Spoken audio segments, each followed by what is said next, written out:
Sulfur. Holy guacamole. Just when I thought I was out, they pulled me back in. The last time we checked in on Sulfur, it was 7 months ago. In that time, they've released a huge slew of updates, including wild new weapons, crazy new magic, and 3 new levels: the forest, the fortress, and most recently, the desert. In addition to a slew of quality of life enhancements, fixes, new weapons, magic, oils, and more. All told, that's 7 updates in as many months, which is an absolutely insane rate, but just goes to show you the ethic and quality of the team at Perfect Random. There's a lot to be excited about for where we're at and what's coming. Stick around, we've got an absolute bombshell later that's been all but confirmed. Timestamps below. What is Sulfur again? If you haven't seen my first video on Sulfur, you probably should. But in brief, Sulfur is a single-player extraction shooter with a deep story, linear levels, insane gun customization, and a tight and compelling gameplay loop of extreme risk versus reward. It's got an incredibly charming art style and characters ranging from the scrungly to the drutherful. In the next few minutes, we'll be talking about a lot of the specific levels, enemies, guns, and mechanics that have been added to the game. If you'd rather not have those spoiled and just want more broad strokes opinions about these updates and what's coming in the future, skip to this timestamp.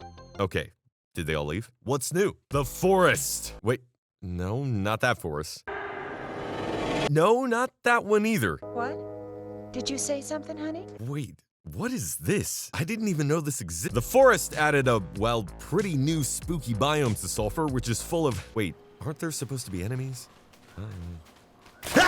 Yep, these jump scare loving sentinel birds are the primary new enemy you'll be facing, and we're getting the worst out of the way quick because these guys are also the worst enemies in the game. Why? Waiting. Yep, they're immune to all damage until they stop cowering and begin attacking again. Extremely erratically, I might add. Personally, anytime I find myself facing an enemy or a boss that takes agency away or just forces you to wait, it really grates at me. On the plus side though, this frustration makes it really satisfying to finally get them. And thankfully, it's not like there'll be any other enemies using a mechanic like this. Why the fuck you lying? There's also swarms of watcher crows and a horrible abomination to face, all before taking on the final boss, an evil Christmas tree. Alright? Well, to fight these enemies, you'll have the new Impala Gravita, a 50 cal bow, and of course, a nice menagerie of nuts, berries, and a mushroom ally to help you along the way. Just don't look in the basement of the house on the road and be on your guard around graveyards, and you've got the recipe for a really solid update. I know I threw some shade at those damn birds, but aside from them, the atmosphere and music here are especially wonderful. But you know what else is wonderful? Guns and magic. This update is all about adding to the depth and breadth of your arsenal. 100 new oils can be used here to change your bullet dynamics. Everything from wild stuff like Matrix oil Okay, you have some skill. Arkanoid oil, to your more typical stat enhancement with drawback that you can really mix and match to build out a great setup on a bunch of new guns. Magic, of course, makes up a very important half of this update, and 12 new enchantments got added. Pesticide, Holy Fire, Chaos Strike, Toxic Lobotomy, Flamethrower, Sacrifice, Chain Lightning, Slush. Slush? Yeah, let me just kill my enemies with the mighty power of the icy. That's an idea. Editor's note. Slush actually slaps in practice. There's a huge amount to dig into with this update. I really enjoy the dynamic of juggling the positive and negative effects of the oils and enchantments to craft something super wild. I definitely end up making stuff that ends up wrecking the effectiveness of the gun, and I definitely had a hugely difficult time remembering the exact combinations of enchantments to get the precise results I want. If only there was an update that could QoL of Life. Yeah, that's really what they called it. While this update is a little more content light, Sulfur always had some lingering performance issues that seemed incongruous with the very simplistic graphical style. Luckily, this update fixed nearly all of these and the game feels so much better as a result. But a huge addition is the ability to record recipes for anything you've already crafted, from food to magic, and it's a massive time saver and exactly what I've been asking for. There's also the new Neuraxis F22 SMG with an absolutely unhinged reload, and some proximity mines for you to throw. But the main focus here are the tweaks, fixes, and believe it or not, quality of life. For new content, you'll have to slide on down to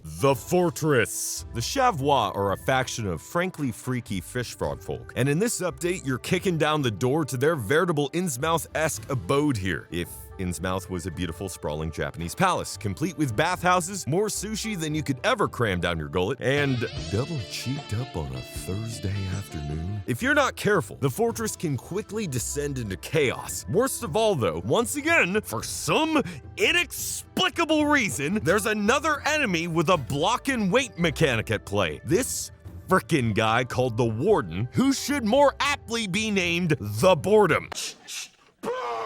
If you don't single out these guys and kill them as they group with the others, you'll quickly become fish food. Fish frog food, anyway. More than ever, this map requires quick thinking and movement to get out of the tough situations that these enemies pose. And so the level designers decided to aid you using the gaming industry's favorite buzzword, verticality. There's a lot of places to hop around to, items and secrets to uncover, an absolutely terrifying boss encounter I won't spoil here, and one of my favorite NPCs in the game to me. Nothing warms my heart more than maliciously compliant retail apathy mixed with a little armed rebellion with her secret inventory. Just make sure you know the password. Taking that call of rebellion on is going to require you to be kitted out. Wolverine!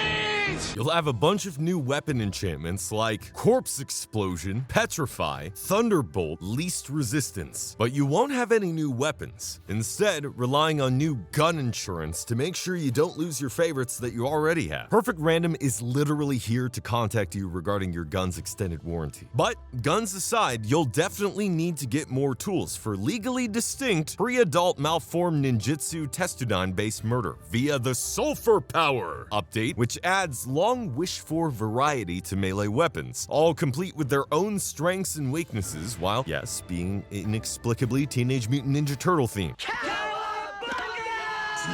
Personally, my favorite has to be the nunchucks, because I love how the weapon animates and the potential it has for stunning, but Mikey was always my favorite Ninja Turtle, so I'd probably be rocking it no matter what. There's also now achievements in the game if you need that sense of pride and accomplishment. Truly, Sulfur fans are eating well. So now, I'm sure you'll ask, what's for desert? As if the other two biomes weren't enough, the desert adds a whole new, entirely lethal and extremely wild sandy area for you to explore. You'll be crunching down grilled cactus one moment and getting swarmed by the new Hellshrew enemies, one of which is once again a block and wait, but who I can forgive because at least he's more dynamic. There's also some extremely lethal crypt challenges given to you by some kind of evil Olmec that you'll need a key for. These force you to put everything on the line in some really intense arena-based combat and navigation challenges for some unique rewards, one of which is trying to find a bunch of chickens? Okay, Olmec, sure. Death, of course, is your only reward if you fail. You'll also have a great time meeting Bill, the 5th Ninja Turtle and definitely the most introspective and philosophical. After a load of intense combat and hopefully some great loot, you'll take on the final boss, which is Santa Claus in witness protection or something? Wait, we already killed an evil Christmas tree and now literally Kris Kringle himself? Now, are we an ass-kicking preacher or the goddamn Grinch? Anyway, to take all this on, you'll be using the SMG Valet, the DMR Farsight, the shotgun Major Dome, as well as using a host of amazing trinkets and gadgets for the often forgotten section below your armor, including my personal favorite, the terrifyingly suspiciously named but ultimately innocent dog whistle, which spawns a tragically ill-fated buddy at the start of every floor. He's just too eager for his own good.